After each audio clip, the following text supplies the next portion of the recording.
right, Drive Radio fans, thanks for joining us today. John Rush, your host. Richard Rush, my son, is behind the camera doing the filming today. We're going to review, this is the long version of the review for the 2015, this is the Hyundai Santa Fe Sport. The Sport model ends up being about 10 inches shorter than just the regular Santa Fe, and the wheelbase is also a little bit shorter. There's no third row option in this particular car, where with the full-size Santa Fe, you do have the option for that third row seat. And I'll go over some of the cargo capacities and that here in just a minute. But let's take a walk around the car. Start with the front up here and kind of look at the way the car looks front end wise. And this is a good looking car. Actually, I like the way it looks. It's a very, very nice looking car. This car works well. This is a 2-liter, 4-cylinder turbocharged engine in the model that we actually drove. And just real quick reference wise, cargo capacity. This particular vehicle, the Sport, has a total of 71 cubic feet behind the first row. So if the second row seats are folded down, 35 cubic feet behind the second row of seats. If you have the longer version of the Santa Fe with the 3 rows of seats, you get 13 cubic feet behind that third row.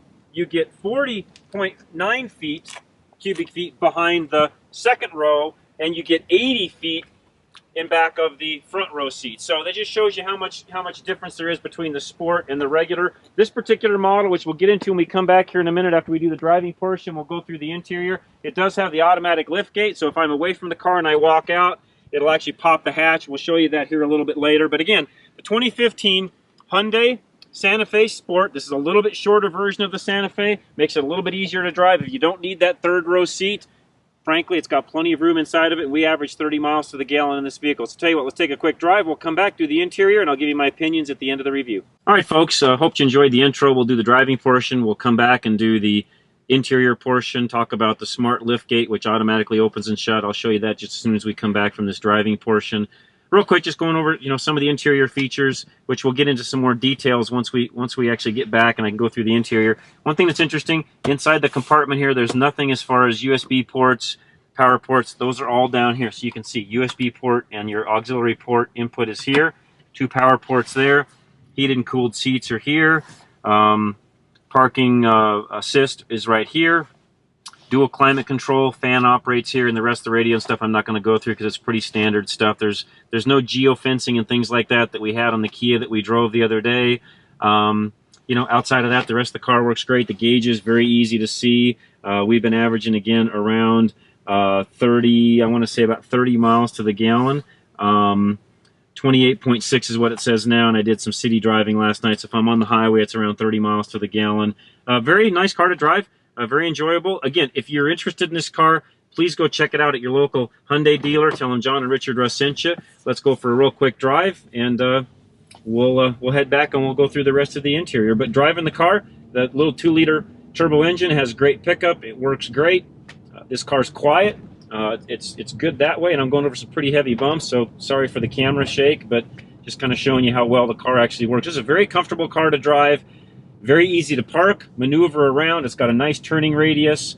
They do make this in a all-wheel drive or a front-wheel drive version only. So this is the all-wheel drive that we've been using this past week. But this is a car that, again, I've really thoroughly enjoyed. Kia and Hyundai have done a lot of great things. They've got some features that even some other people don't offer. Nonetheless, some things that they include standard that are options with other cars. That's why you typically can buy this car for about $10,000 less than some of its competitors. So great vehicle for the money, can't go wrong. We'll come back and we'll do the interior. Stay tuned. Okay, and real quick, I want to show you as we come back and do the interior portion, but before we walk up to the car, one thing that Kia and Hyundai have done is they've got what they call a smart lift gate. And what I mean by smart is the car's locked, key fob is in my pocket, I'm not going to touch anything. We'll just walk over to the car. It'll have a couple of beeps, and the back should open.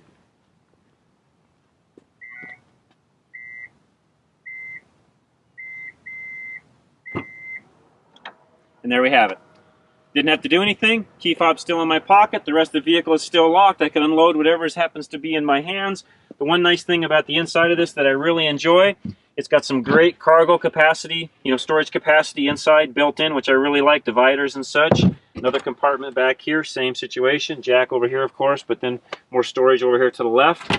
One difference between this car and the Sorento that we looked at here recently, This is all plastic. It's not carpeted like they did on the Kias. Maybe in the next upgrade of this car, they'll do the same thing, since Kia and Hyundai are sister companies. This does have the ability to have the privacy screen in the back. It's just not on this particular model, but it is available. This car, by the way, is sitting around the mid-30s roughly. The car that we're actually driving, 38 and some change, I should say. And a very economical car. It works great. I've really enjoyed driving this car. It's very sporty. The pickup on it is great with the 2-liter turbo engine. And again, we've averaged 30 miles to the gallon in it. So, got to unlock it. So as I walk up, I can either use the key fob or press the button to unlock it. Either way, once I've got it unlocked, you can see good room back here. This seat is all the way back. There is some vents here for us. That's about it back here. There's not a lot of options. There's a power port in the middle for charging, and that's really about it. This center console does fold down. Let me show you that. So this does flip down, and I believe there is a cup holder in here. So it does have cup holder, so if you've got 4 people in the back and you want to utilize that, you can. Looking at the side of the doors, a little plasticky here, but again, for the price of this car, not bad. They've trimmed it off with some nice touch features, soft touch features here. Infinity sound system, which you can see.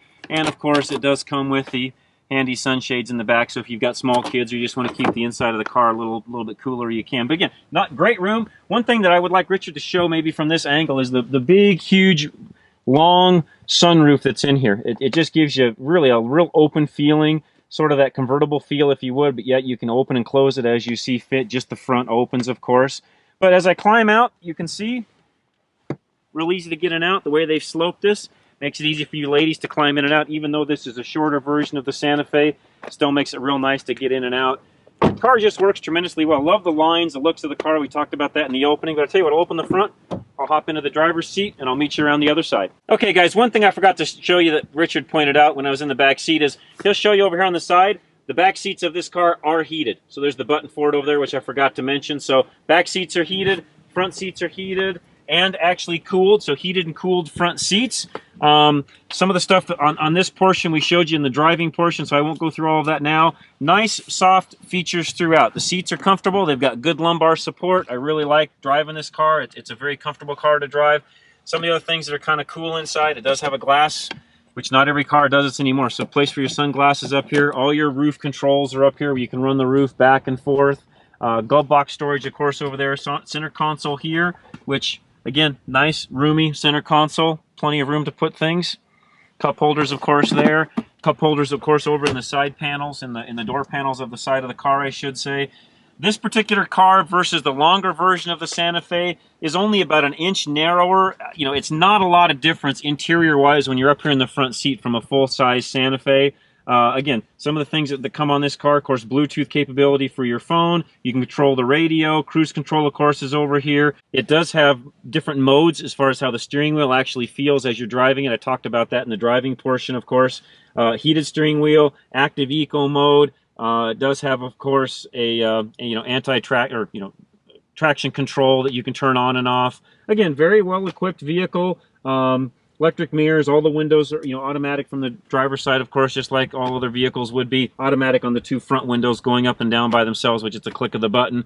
But with that, it really works well. Enjoy driving this car. Stay tuned. I'm going to go ahead and give you my opinion of the 2015 Hyundai Santa Fe Sport. All right, folks, my opinion of the 2015 Hyundai Santa Fe Sport really would go with the Santa Fe or the Santa Fe Sport. We haven't driven the actual full-size Santa Fe yet, but the Santa Fe Sport, which is the model we've actually driven, fantastic car. 2-liter turbo, works great, 30 miles to the gallon.